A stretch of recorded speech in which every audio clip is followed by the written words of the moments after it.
India versus New Zealand fourth टी20 match India unfortunately हार गया है क्योंकि हम लोग जो सोच के आए थे या जो सोच के टूर्नामेंट में एंटर किए थे कि चलो ओडीआई सीरीज हम लोग नहीं जीत पाए, टेस्ट सीरीज हम लोग को वो क्लीन स्वीप करके गया था, तो हम लोग भी टी20 इसको क्लीन स्वीप करके जाएंगे।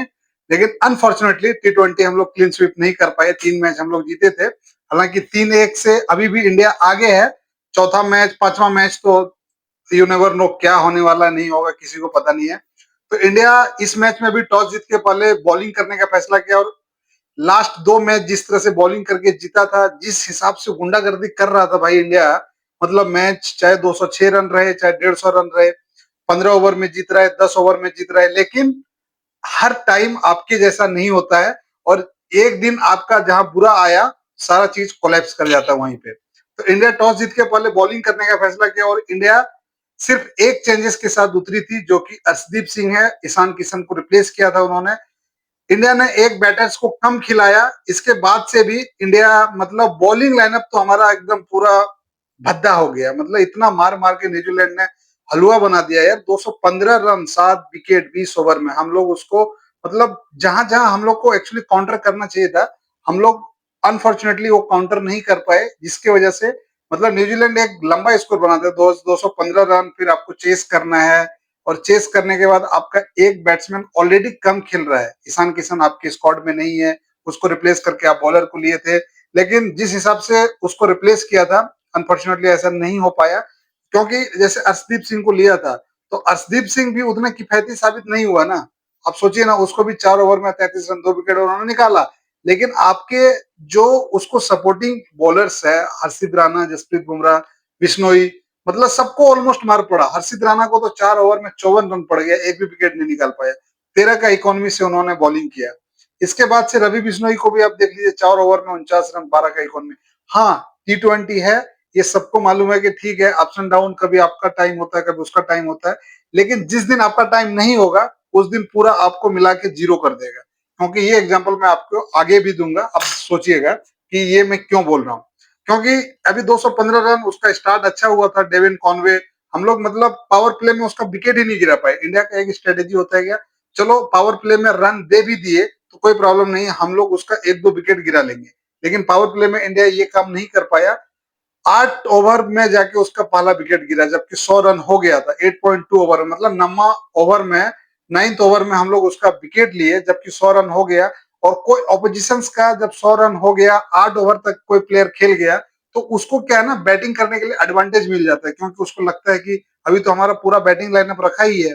तो जो भी प्लेयर आता है, फिर नीचे जो मिडिल ऑर्डर, जो जो लास्ट में आता है, टॉप ऑर्डर, जो अच्छा प्रदर्शन करने के बाद 8 ओवर में समझ लो कि उसका विकेट नहीं गिरता है, तो वो क्या है ना, फेयरलेस क्रिकेट खेलना चालू कर देता है। उसको कोई हेडेक नहीं होता है कि हमारा रन कितना बनेगा या नहीं होगा, क्योंकि और जो पहला बैटिंग करता है उसको ज्यादा से ज्यादा टारगेट देने के लिए वो सोचता है कि ज्यादा से ज्यादा टारगेट दे देंगे, ऑपोजिशन को थोड़ा चेस करने में दिक्कत होगा।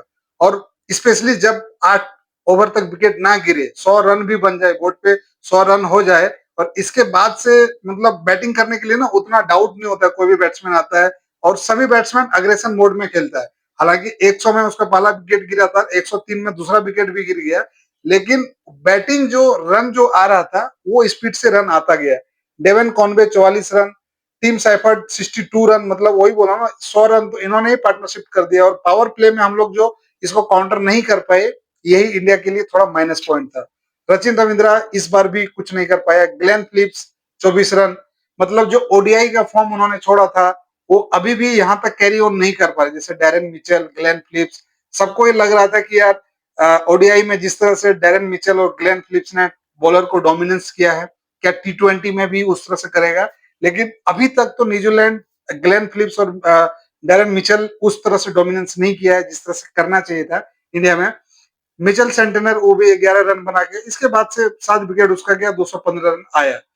लेकिन जब आया बैटिंग करने का बारी इंडिया का, तो इंडिया को मतलब पूरा उसका टॉप ऑर्डर से लेकर सभी ने डिसअपॉइंटेड ही किया।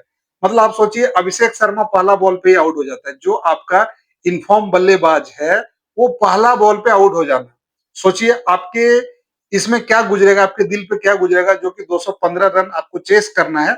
और जो आपका मेन इनफॉर्म बल्लेबाज है अभिषेक शर्मा, जिसकी वजह से पूरा न्यूजीलैंड का बॉलर खौफ खा रहा था और उसको पहले बॉल पे चलता कर दिया, तो आधा मैच इंडिया तो वहीं हार गया था। क्योंकि आप सोचिए ना कि पहला बॉल पे अभिषेक शर्मा आउट हो जाना, जो कि उसको लंबा खेलना चाहिए था। हालांकि वो लंबा खेलता तो 215 रन कोई बड़ा बात नहीं था, क्योंकि हम लोग पिछला मैच में किए थे, दूसरा मैच में किए थे। 2 रन पे 6 रन पे 2 विकेट था उसका, लेकिन फिर भी उसको हम 206-7 रन को चेस 15 ओवर में कर लिए। तो इसमें भी हम लोग कर सकते थे, लेकिन एटलीस्ट कोई प्लेयर तो साथ देता, कोई लंबा तो खेलता। लेकिन आपको वही मैं बता रहा हूँ, लंबा कोई भी प्लेयर नहीं खेला। अभिषेक शर्मा पहला बॉल पे आउट। संजू सैमसंग यार मतलब लिटरली बहुत डिसअपॉइंटेड किया इस टूर्नामेंट में। 5 मैचों का श्रृंखला में 4 मैच अभी तक हो गया है। अब उसका स्कोर देखिए पहले। नागपुर में 10 रन, पहला टी20। दूसरा टी20 रायपुर में 6 रन, तीसरा गुवाहाटी में 0 और चौथा विशाखापट्टनम में 24 रन। मतलब मार्क माय वर्ड, आपको मैं क्लियरली बोल रहा हूँ, संजू सैमसंग इंडियन जर्सी में आई थिंक वो और एक टी20 मैच खेलेगा, लास्ट टी20 मैच खेलेगा।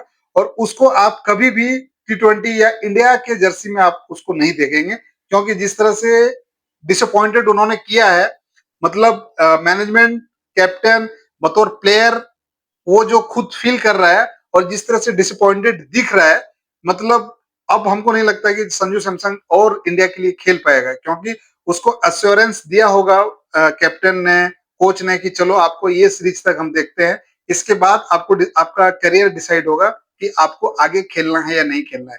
तो सबको पता है कि इस सीरीज तक उसको एश्योरेंस मिला होगा, लेकिन इस सीरीज में उन्होंने प्रदर्शन जो आपको बताया ना, 10 रन, 6 रन, 0 रन, 24 रन, मतलब बहुत डिसअपॉइंटेड किया संजू बतौर प्लेयर। आज तक उसके फेवर में हम लोग बात किए, जितना भी हम वीडियो बनाए संजू के अगेंस्ट, मतलब उसके फेवर में बात किए कि चलो संजू एक क्लास प्लेयर है, वो 300 बना के बैठा है, उसको एटलीस्ट स्क्वाड में लेना चाहिए, मतलब प्लेइंग 11 में उसको आना चाहिए, स्क्वाड में तो रहता ही है। आप देखे होंगे कि साउथ अफ्रीका वाला सीरीज में उसको चांस नहीं मिला, इसके बाद सबको लग रहा था कि उसको चांस मिलेगा मिलेगा, लेकिन उसको चांस नहीं दिया। और इस न्यूजीलैंड वाला सीरीज में तो उन्होंने पूरा डिसअपॉइंटेड किया, मतलब 4 मैचों में अभी तक तो उन्होंने 24 रन, 0, 6, 10, मतलब पूरा डिसअपॉइंटेड ही किया है उन्होंने, रन नहीं बनाया। इसके बाद सूर्या, मतलब देखिए इंडिया का यही फितरत है, टॉप ऑर्डर कोई भी परफॉर्मेंस कर दिया तो मिडिल ऑर्डर भी अच्छा करता है, टॉप ऑर्डर कोलैप्स किया तो मिडिल ऑर्डर कभी भी, मतलब मैच आप 100 में आप देखेंगे ना, तो एटलीस्ट हमको लगता है ना 2, 5, 10% मैच जिताया होगा। 90% कोलैप्स ही किया है टीम इंडिया। मतलब अभिषेक चलो मार देता बढ़िया, तो सूर्या भी आके मारता, लेकिन अभिषेक ने नहीं मारा, सूर्या क्यों मारेगा?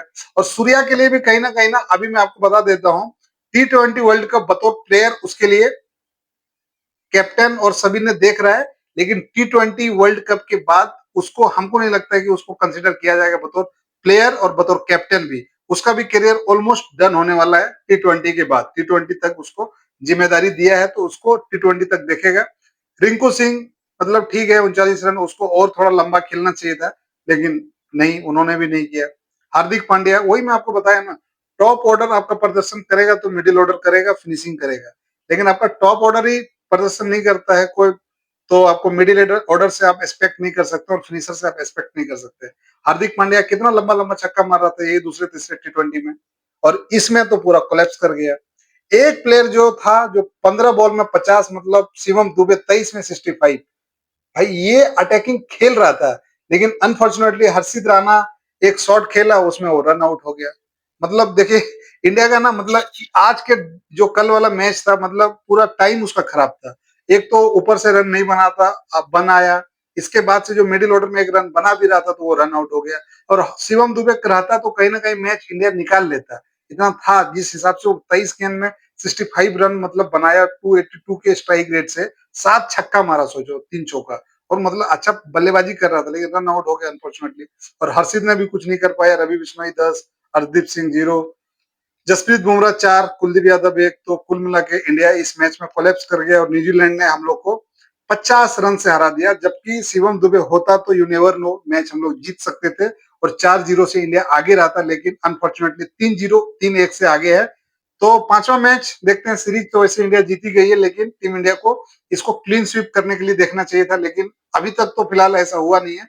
लेकिन पांचवा मैच क्या होगा देखते हैं इसके बाद से। और संजू सैमसंग के लिए क्या ये लास्ट सीरीज है? आप कमेंट में जरूर बताएं, क्योंकि अब संजू सैमसन के लिए हमको नहीं लगता कि कोई जस्टिस उससे पूछेगा कि Sanju Sanju for justice, justice for Sanju, कोई नहीं पूछेगा, हमको तो नहीं लगता है, क्योंकि जिस तरह से उन्होंने डिसअपॉइंटेड किया है इस सीरीज में। तो इसमें आपका क्या राय है, कमेंट में जरूर बताएं। संजू के लिए क्या T20 वर्ल्ड कप में उसको प्लेइंग 11 में चांस मिलेगा या नहीं मिलेगा, क्योंकि फॉर्म तो अभी तक उसमें आया नहीं है, ये बात तो श्योर है। आप कमेंट में जरूर बताएं। तो मिलते हैं नए वीडियो में, तब तक अपना ख्याल रखें। वीडियो पसंद आई तो लाइक करें, चैनल पर नहीं है तो सब्सक्राइब।